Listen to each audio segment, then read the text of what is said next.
Shalom, peuple de Dieu, shalom. Rendons grâce à notre Dieu pour ce matin de grâce, ce matin de bonheur. Nous rendons grâce à notre Dieu car il vient encore de vaincre le ténèbre et nous accorder la lumière. Bien-aimés dans le Seigneur, nous sommes toujours en train de parler de la construction de l'homme intérieur, de la construction de cet homme intérieur dont Paul demande aux Éphésiens de bien construire s'ils veulent hériter le royaume de Dieu. Paul parle normalement dans sa troisième lettre, le troisième chapitre de la lettre aux Éphésiens, le verset 16, si on lit jusqu'au 19, le bien fondé de la construction de l'âme, de l'homme intérieur, les bénéfices qu'on en tire. Et ces bénéfices qu'on tire normalement en construisant l'homme intérieur, bien-aimé dans le Seigneur, c'est la richesse à tous égards, c'est la prospérité à tous égards.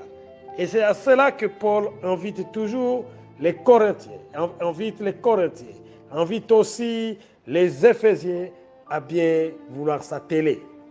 Nous ne pouvons pas perdre notre temps en pensant aux bénédictions, en pensant à autre chose, au moment où nous oublions la chose la plus importante, qui est la construction de l'homme intérieur. Paul dit aux Éphésiens que lorsque on construit l'homme intérieur, Christ habite en nous. Et lorsque Christ habite dans nos cœurs, et cela par la foi, nous avons toutes les richesses. Parce que nous comprenons facilement la profondeur, la longueur et la largeur de l'amour de Christ. Nous insistons toujours à savoir que Dieu est amour.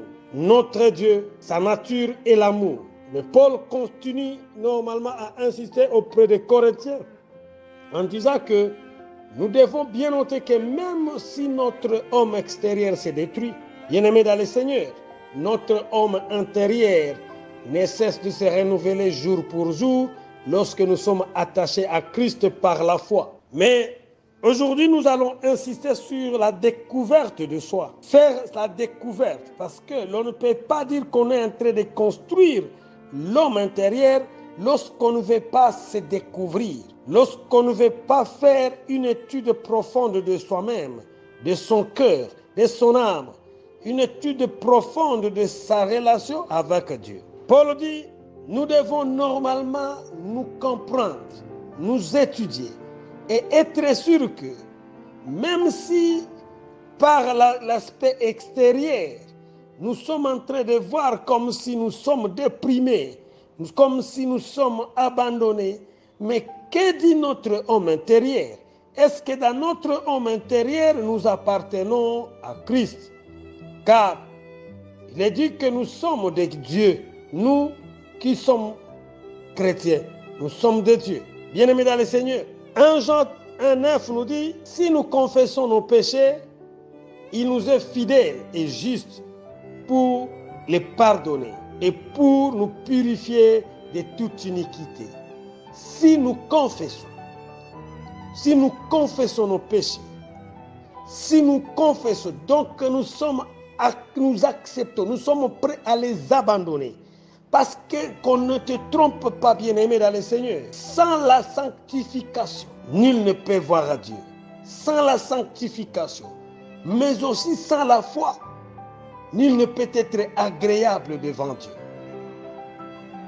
Parce que tu ne peux pas dire que tu es chrétien. Si tu vas à l'église, mais tu caches tes péchés, tu mènes une double vie.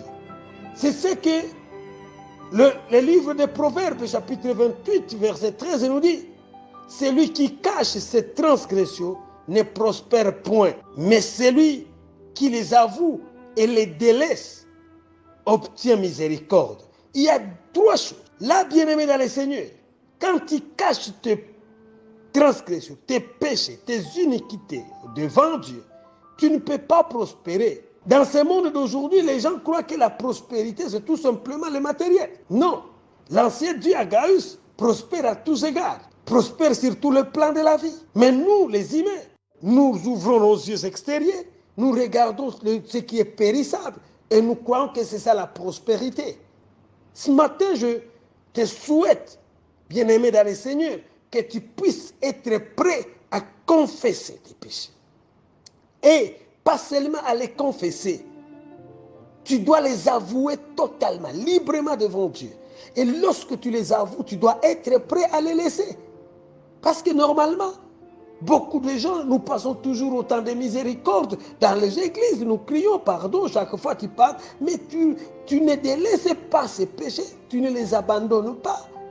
Et tu crois que là, tu peux être en relation avec Dieu? Non. Construis ton homme intérieur ce matin. Délaisse-toi au devant de Dieu.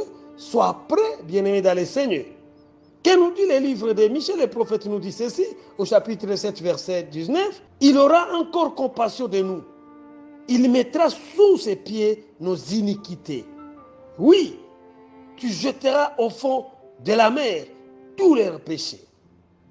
Il est prêt, notre Dieu. Il est prêt à nous pardonner totalement. Bien-aimé dans le Seigneur. Je vais atterrir ce matin en te disant que la construction de l'homme intérieur, c'est la découverte d'abord. Tu dois te découvrir. Tu dois savoir qui tu es devant Dieu. Tu dois savoir réellement, par des petits détails possibles, te connaître.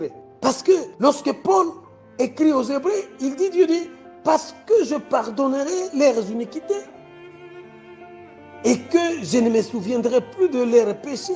Lorsque Dieu pardonne, il oublie, il efface nos iniquités. Ce matin, je t'invite, bien-aimé dans le Seigneur, à faire cette découverte de toi-même.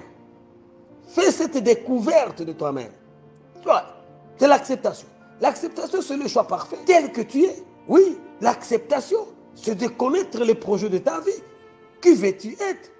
Où veux-tu aller? Que veux-tu devenir? Pour le reste du temps maintenant, bien-aimé dans le Seigneur. Parce que ce matin, tu dois construire ton homme intérieur en abandonnant tout mauvais chemin. Parce que notre Dieu est un Dieu de justice. Il n'y a pas d'injustice, il n'y a pas de favoritisme auprès de Dieu. S'il est dit que tu dois abandonner, tu dois te reconnaître. Tu dois te reconnaître. C'est pourquoi, ainsi que dit la parole du Seigneur, nous pouvons nous considérer comme saints devant celui qui plaide jour et nuit pour nous, qui efface nos transgressions, qui nous lave de toutes nos fautes. Lorsque nous confessons nos péchés, lorsque nous confessons, bien-aimés dans le Seigneur, lorsque nous disons dans les détails nos iniquités, nos transgressions devant Dieu, et lorsque nous décidons de les délaisser, bien-aimés dans le Seigneur, nous pouvons nous considérer comme ça. En abandonnant notre vie à Christ, nous quittons notre état d'esclave du monde et nous recevons, bien-aimés dans le Seigneur, notre nouvelle identité de fiancé de Jésus. Nous recevons cette nouvelle identité par notre ralliement à son Église. Bien-aimé dans le Seigneur, que Dieu t'accorde cette grâce, cette faveur, cette grâce justificative. Que Dieu accepte de te pardonner. Accepte ta confession. Que Dieu accepte ton cœur contrit, ton cœur brisé, que les cherche. Que Dieu t'accorde le pardon total. Tu les fasses tes iniquités et tes transgressions. Que Dieu fasse de toi un outil favorable. Que Dieu jette sur toi son œil favorable. Bien-aimé dans le Seigneur, je te souhaite une journée de paix, une journée de joie, une journée de bonheur. Bien-aimé dans le Seigneur, je te souhaite de passer la meilleure des journées et le restant de tes jours dans la joie et dans le bonheur. Shalom.